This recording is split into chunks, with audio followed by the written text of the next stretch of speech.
So guys, welcome back to my channel. I'm Dara David, your Comsci Cutie, and itong video na to ang hashtag Kwentong Thesis ko. We're gonna jump straight into it because a lot of people have been looking forward to this video at alam kong matugo ang pagtithesis sa college. But first, disclaimers. Every university has its own unique approach to undergraduate thesis projects. In this video, I'll be sharing insights based on the curriculum of FEU Alabang, where I study. At FEU, the theses for BSIT students are referred to as capstone, wherein kailangan nila ng client and then they have to develop a system, a website, or an app for that client. On the other hand, for BSCS, the focus is more on theory, involving tasks like creating or modifying algorithms and testing model accuracies. So, yun yung difference ng BSIT thesis sa BSCS thesis sa FEU. And of course, we're going to focus on BSCS thesis. Please note that this video is not intended to dictate how your thesis should go or what you must do. Kasi, you know, every thesis naman is unique. But I do hope that the information I share here can provide some helpful guidance. So yeah, let's get started!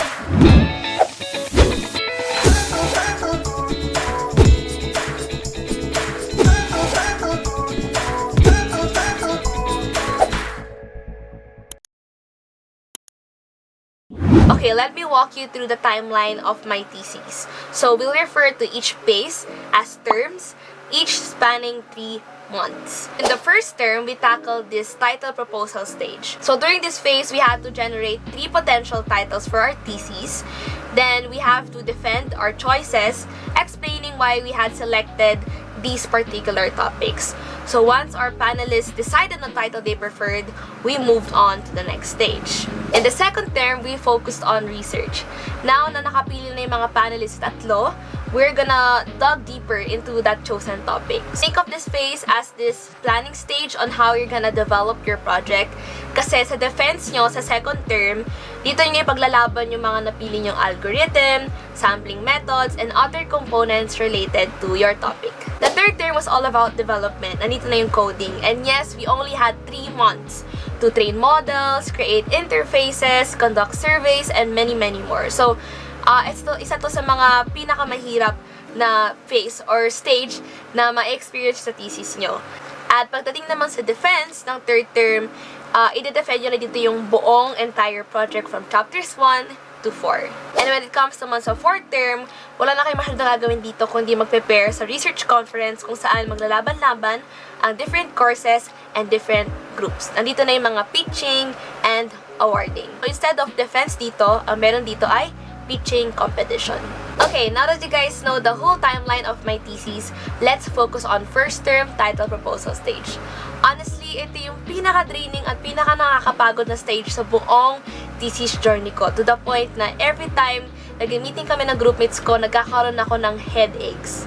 Kasi, laging may feeling na lahat nagawa na lahat ng ideas nyo, lahat na naiisip nyo, ay meron na sa internet. The first step was always the hardest kasi di talaga namin alam hisimula. But based on my experience, here are some factors to consider when choosing the right topic for your thesis. Number 1, dataset. Dito kami nadali talaga. Halos lahat ng ideas namin required or kailangan na malupitang dataset. For example, one of our 3 proposals was to detect cavities sa pictures ng teeth.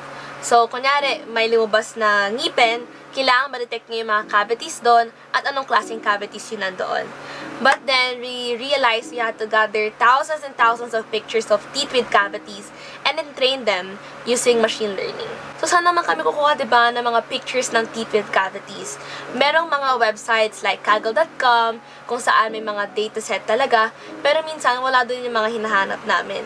Tapos kunyari, kung kukuha naman kami sa hospital or sa clinics, mahirap kasi confidential yon. So when choosing the right topic for your thesis, you have to consider dataset. Kung saan kayo kukuha, paano makuha, at ilang days bago makuha. Number 2 is timeline. Ensure that your chosen topics or yung mga ipapropose yung titles ay feasible within your university's timeline. So for example, sa amin, inisip namin na kaya ba tong project na to within 3 months? Pag nagawa ba namin itong project na to, meron kaming mailalagay sa 4 required chapters ng university namin. At pangatlo, kaya ba namin pagsabayan ang paggawa ng documents at pag-develop ng project? Kasi syempre, di lang naman kayo mag-code, gagawa din kayo ng chapters 1 to 4. Number 3, programming languages, tools, and methods. Please make sure na may suitable programming language na pwedeng gamitin or tools and softwares or ways na pwedeng gawin para ma-achieve yung project nyo. Ask yourself, is there a proven method approaching your subject? In the bright side, nasa tech tayo where anything is possible. Pero kailangan nyo pa rin malaman kung possible nga ba ma-execute yung project nyo or kung may language ba for that, may tools pa for that, or may methods ba for that. Number 4, how com-sci is your topic? Pag ang main focus nyo kasi or pag sinabi nyo na ang thesis po namin ay website or app, BSIT yun. Remember, sa BSCS thesis, we are more focused on algorithms and theories. Pwede naman kayo gumawa ng website or mobile applications, pero use them just as tools to showcase your projects, not the focus itself. Explore topics like computer vision, natural language processing, sentiment analysis, blockchain, and many more. And please, as much as possible, huwag na kayo mag-machine learning dahil gasgas na yun. Guilty kami dito kasi yung thesis namin is machine learning, pero dinagdagan namin ng augmented reality kasi nga, lagi na lang machine learning and artificial intelligence. Ang challenging sa pag-come up ng titles is yung pagiging original. So, kahit yung isang aspect lang dun, ibahin nyo. For example, yung algorithm na gagamitin, yung focus nyo, or yung mismong field ng study nyo. For example, meron kayo nakitang study na interesado kayo, na ito yung algo, ito yung study, at ito yung accuracy based sa algo. For example, ang accuracy ng study na yon ay 90%. Pwede nyo gawin nyo na same algo, same focus, pero may dadagdagan lang kayo ng onte, para ang accuracy naman is for example, 98%. So, ganun. Kailangan mas mataas yung accuracy ng title nyo kaysa sa kanila. Number 5, your interest for the topic. Please consider the significance of your topic. Are you genuinely interested in it? Or does it have the potential for societal impact? So, yung, mag-isip kayo ng mga topics na alam nyo may enjoy nyo o kaya may impact sa society. Ang nangyari sa defense namin, di ba yung isa, yung teeth, yung isa naman, about AR na pag tinapat mo sa isang gym equipment, tuturuan ka kung paano gamitin. And yung isa, I forgot. So, lahat to actually rejected tong tatlo. Pero, nagustuhan nila yung concept ng machine learning and AR. So, ang ginawa namin, imbes na gym yung focus, ginawa namin baha or flood yung focus. So, ginawa namin baha sa Muntinlupa with ML and AR. And, bonus pala sa pagsulat ng title, please be as specific as possible. Include details such as yung name ng algorithm, yung field or technology na gagamitin nyo, and of course, also specify the scope of your project. Kailangan kasi sa title pa lang, pag binasa ng tao, gets na nila kung ano yung project nyo. Now, let's move on to the second term, the research stage. The purpose of the research stage is to plan how you work on your project or your software, which is why nandito yung paggawa ng chapters 1 and 2. Now, my top tip for this stage is to approach chapters 1 and 2 with due diligence. Chapters 1 and 2 kasi ang magiging backbone ng research nyo. Halos lahat ng tanong sa defense nyo, nasa chapters 1 and 2 ang sagot. Kasi these chapters form the basis of your entire study. Now, what do you mean by due diligence, Ate Darla? It means reading extensively, understanding what previous research has covered your topic, and identifying gaps or butas or mga unanswered questions about your topic. In short, read, and read some more. For example, tanong ka sa defense, bakit itong algorithm ang napili nyo? Dapat meron kayo sa chapter 2 na nag-explain that this algorithm is best suited for our needs based on such and such criteria.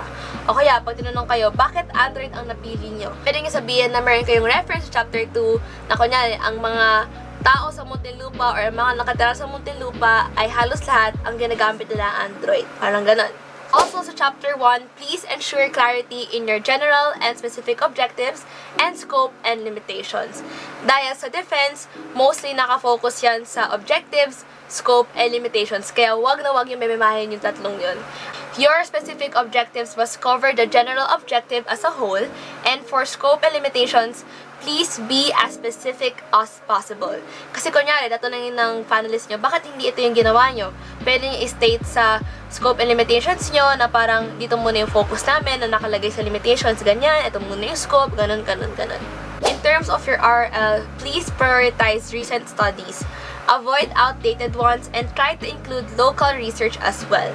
So make sure your RL brings relevant information to your study rather than just adding them para lang makasampu kayo, makalima, or masabi sa teacher nyo na meron kayong 20 references. For example, tanong sa inyo, what makes your study stand out from other studies? So in this question, pwedeng i-mention or pwedeng i-sagutin to in a way na based po sa mga studies na nabasa namin sa internet at sa libraries, ito lang po ang accuracy nila. Ito lang po yung percentage ng accuracy nila. Pero yung studies po namin, kaya po namin lagpasin yan or taasan yung accuracy na meron sila. O, pak! Panalo! My last tip for creating your RL is be well organized. So, begin by creating an outline on how you want your RL to be structured and then tsaka kayo mag-insert ng references accordingly. Ito yung ikinahirap ng second term. Dahil nga hindi kami advised to code or to start our project, kailangan namin ipaglaban sa defense namin na ito yung mga programming languages na gagamitin namin kahit hindi pa talaga namin alam kung gagana siya sa topic namin. So, ito yung sinasabi kong due diligence. Dahil lang isasagot nyo or dahil ang ipaglalaban yung algorithms or mga programming language are based solely sa mga research findings nila. Alright, third term, development stage. Nandito na yung pagpaprogram at pagpupuyat. So, in my experience, we encountered numerous trials and errors during this phase. So, changes were quite common, such as shifts in programming languages or finding the most suitable Python libraries for our topic. So, for example, initially, we started with Android Studio but later found out that Unity is more effective or mas doon namin nagagawa yung project namin. So, ayun, ulit kami from Android Studio, umulit kami sa Unity. So, again, advice ko sa inyo is don't be afraid of making changes. If modifying the tools can enhance your study or ikabubuti naman ng title nyo, trust your team and the process. So, again, our study involved machine learning and augmented reality. At ito yung mga languages, tools, and softwares na nakatulong sa amin. We were able to make our whole project for free. Wala kaming binayaran na subscription or na software. So, as much as possible, trial and error talaga. At and Git and GitHub. Please learn Git and GitHub before or even during your thesis. They were lifesavers. So I strongly recommend learning Git and GitHub, especially if everyone in your team is involved in coding. So actually, halos lahat ng to, first time namin gamitin. So, natuto lang kami as we do it. And ang nakatulong sa amin is YouTube tutorials and Stack Overflow. Another tip I can give you while creating your project is to prioritize your features wisely. So, focus on the main features before considering additional ones. Also, when documenting your methodologies, be precise. So, dapat sa thesis nyo, yung parang step-by-step na paggawa nyo, dapat madaling sundan yan. Kasi if precise or madaling sundan yung documentation nyo sa thesis nyo, most likely hindi na kayo tatanungin ng panelists nyo paano nyo kinode yan, or saan galing yung function na yan, gano'n. Third term, besides developing your project, nandito din syempre yung paggawa ng chapter 3 and 4. So, ang advice ko when conducting surveys or, yun nga, yung pag-gather ng results, if your research involves human participants, data privacy, or ethical concerns, make sure na ma-include sa paper nyo kung paano nyo in-address yung issue na yun. So, for example, sa amin, nung nagkanda kami ng surveys, may pinasign kaming form sa mga participants namin and then dinikit namin yun sa appendices. Para pag tinanong kami, paano namin nalaman na totoong tao yung sinurvey nyo, meron kami papakita na ito po yung signature niya, ito po yung proof na pumayag po siya at may consent po siya maging a part ng survey namin. Okay, now that I've shared my experiences per term or yung mga tips ko kung paano gawing best thesis ang paper nyo, let's dive into some tips for your defense or pitching. Because guys, no matter how excellent your thesis is on paper, if you don't present it effectively, it won't make the impact it deserves. So sa mga gustong mag-best defense dyan, best presenter, best pitch, or basta makaraos lang sa defense, ito ang mga tips ko para sa inyo. Okay, before defense, number 1, practice your presentation multiple times to ensure thorough presentation. So, be sure to i-timer nyo yung presentation nyo and avoid rushing your speech. Sa pag-practice nyo pa lang or habang nagka-practice kayo with your groupmates, dito nyo na i-rehearse kung paano yung pacing nyo, yung tono nyo, kailan magpo-pause, kailan magne-next, and so on. Number 2, play devil's advocate. While practicing your defense, challenge your own work by identifying potential weaknesses or butas. Like, hanapin nyo talaga yung butas. Dahil guys, sa short time na binigay sa atin mag-code, meron at merong butas sa thesis nyo. Kunyari, habang nag-practice kayo for defense, yung isa sa inyo ang mag-play as devil's advocate na parang, o bakit ganyan? Bakit ganon? So, for example, may mga nalista kayong mga mahihirap na questions habang nag-practice kayo for defense. Pag-usapan nyo kung ano yung mga sagot nyo doon. I-document nyo and then magkaroon kayo ng kodigo na hindi lang yung defense script pa-practicein nyo, kundi yung mga sagot din sa mga questions na mga most likely na itatanong sa inyo. Number 3, know your study inside out. Dapat aral na aral nyo yung thesis nyo. So, familiarize yourself with your research and ensure that everyone is on the same page. During defense, number 1, engage and energize. Keep your presentation lively. Dapat energetic kayo. Wag naman yung para mag-host kayo ng showtime or ng Eat Bulaga. Siyempre with formality pa rin. Formal pa rin dapat, pero dapat hindi nakakaantok. So, dapat yung pag-present nyo in a way of storytelling na makaka-relate yung audience nyo or yung panelists nyo. And then, makukuha nyo talaga yung attention nila na parang, ay, oo nga, kailangan nyo yung thesis na yan. Ay, oo nga, magaling, ganun. So, dapat makuha nyo yung hearts nila. May ginawa kasi kami na sa bandang dulo, when presenting results, sinapat namin yung objectives namin and yung solutions namin. So, ganyan itsura niya.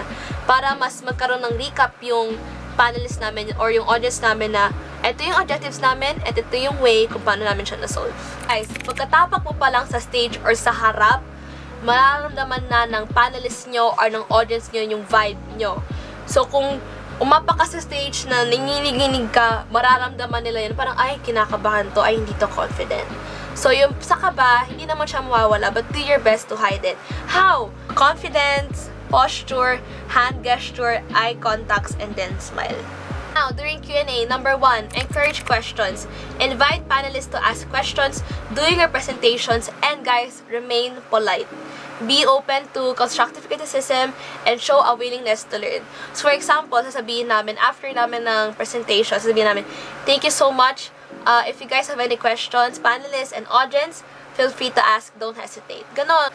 Pangalawa, during Q&A, dapat isa sa inyo, ninonote yung mga questions or revisions na binibigay ng panelists. Para pag kunyari, tinanong yung same question na yun sa next defense, you guys can come up with a better answer. Pangatlo, avoid na isang member nyo lang ang sasagot during Q&A.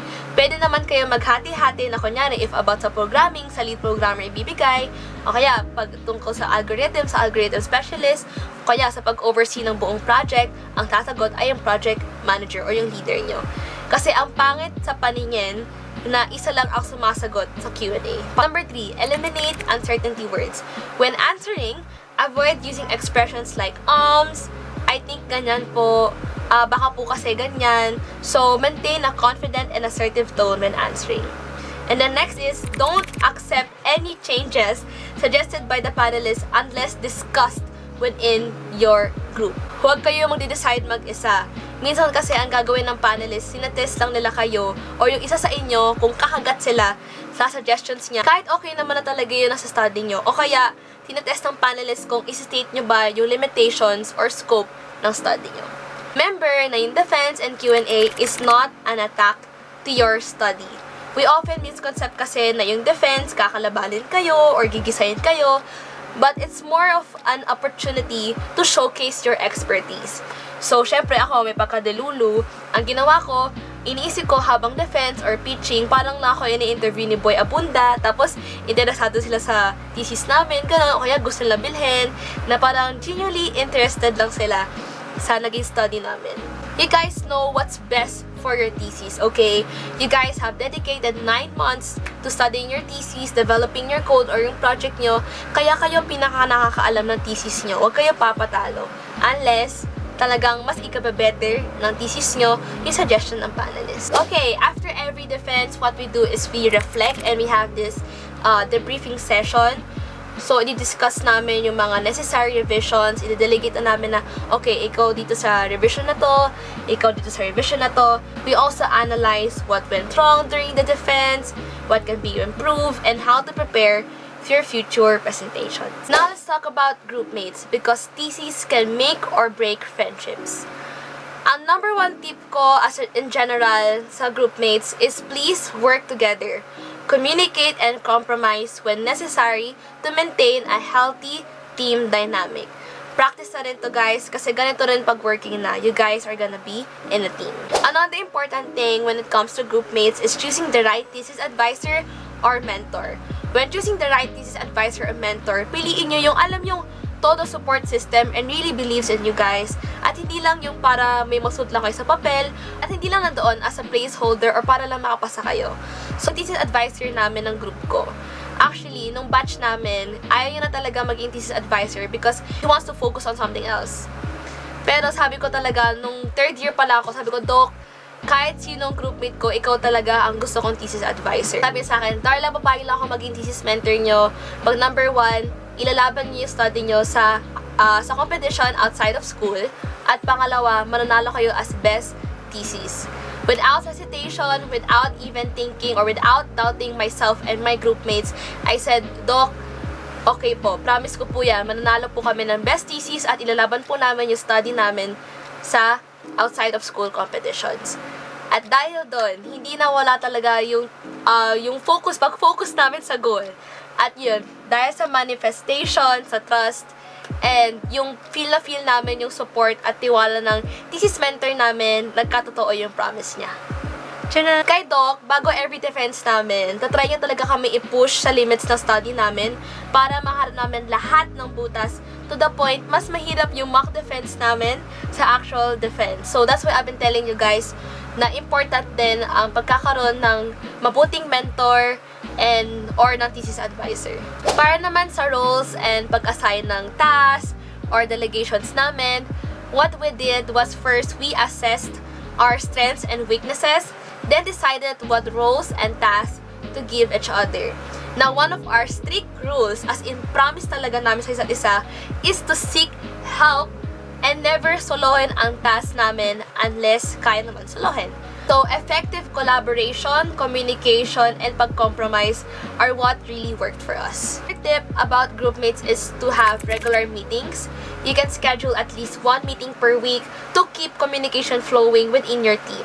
And then keep records, for example, meron kayong minutes of the meeting or documents na nandun lahat ng decisions nyo, action items, and ano dapat na i-accomplish nyo before magkaroon ng next meeting. There will be doubts and a lot of uncertainties para kasi kayong sasabak sa gera na walang bala or walang alam. Like, hindi nyo talaga alam kung saan magsisimula. But my another advice would be never give up on each other. Once kasi may sumuko, tuloy-tuloy na yan. So, dapat laging good energy yun na may bring nyo sa isa't isa kahit may mga bad stuff na nangyayari. Our project manager, our leader, never once showed signs of surrender, as in. So, whenever nagkakagulo na, or nagkakram na lahat, or may hindi gumagana, titingin lang ako sa kanya, tapos nakasmile pa rin siya. Tapos, nag-offer pa rin siya ng encouragement, any time of the day. So, he kept his spirits high, and then he made sure na yung spirits din ng isa't isa high, parang ganon.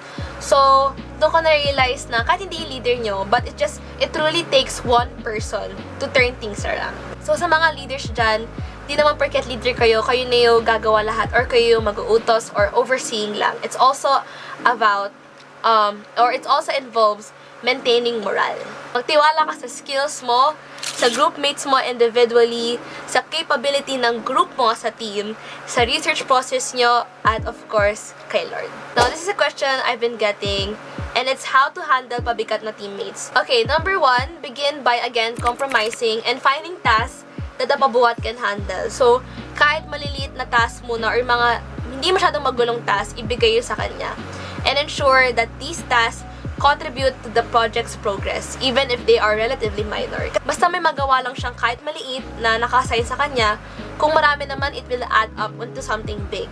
Pero syempre, wag din kayo magsisettle na lahat ng maliliit or less complex tasks ay ibibigay nyo lang sa pabuhat.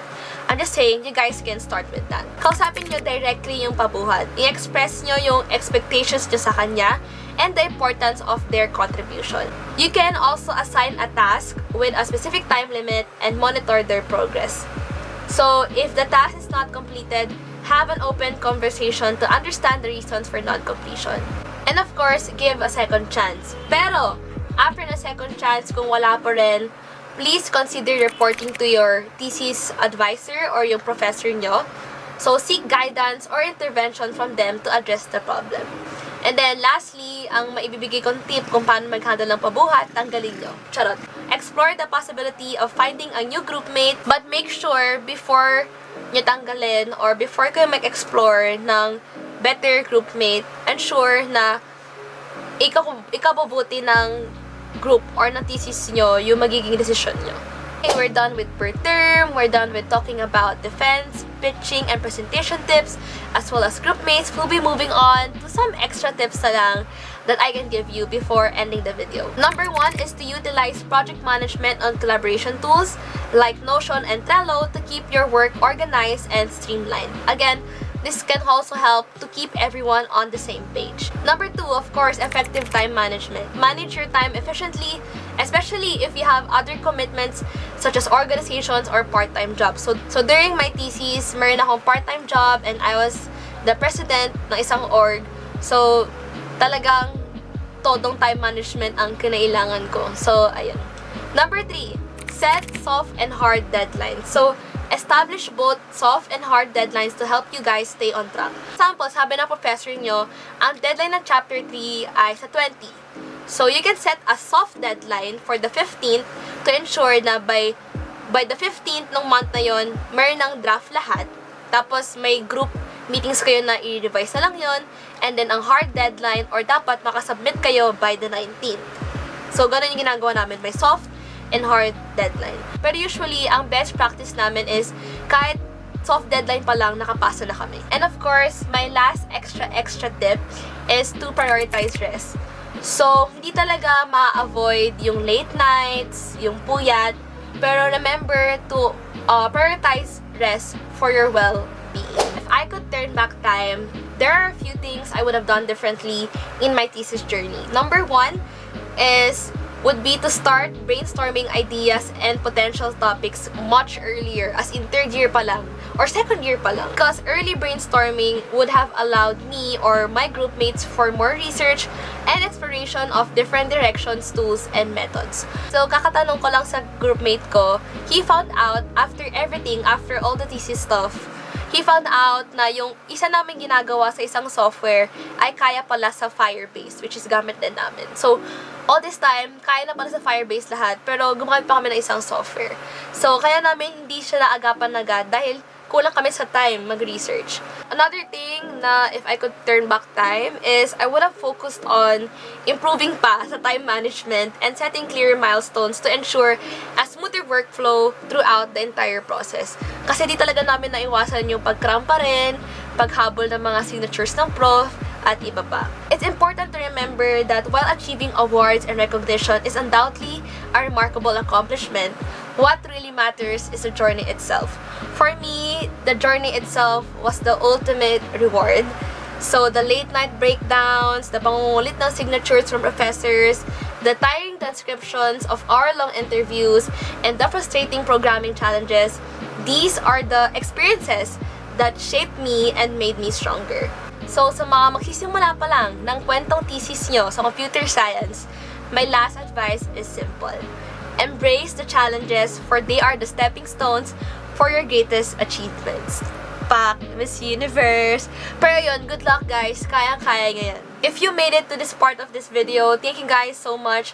I know sobrang haba ng video and sobrang information overload na to, but I hope na nakatulong to sa inyo and nag-enjoy kayo sa kwentong thesis ko. Again, thank you guys so much for watching. Good luck and I can't wait to hear your thesis story.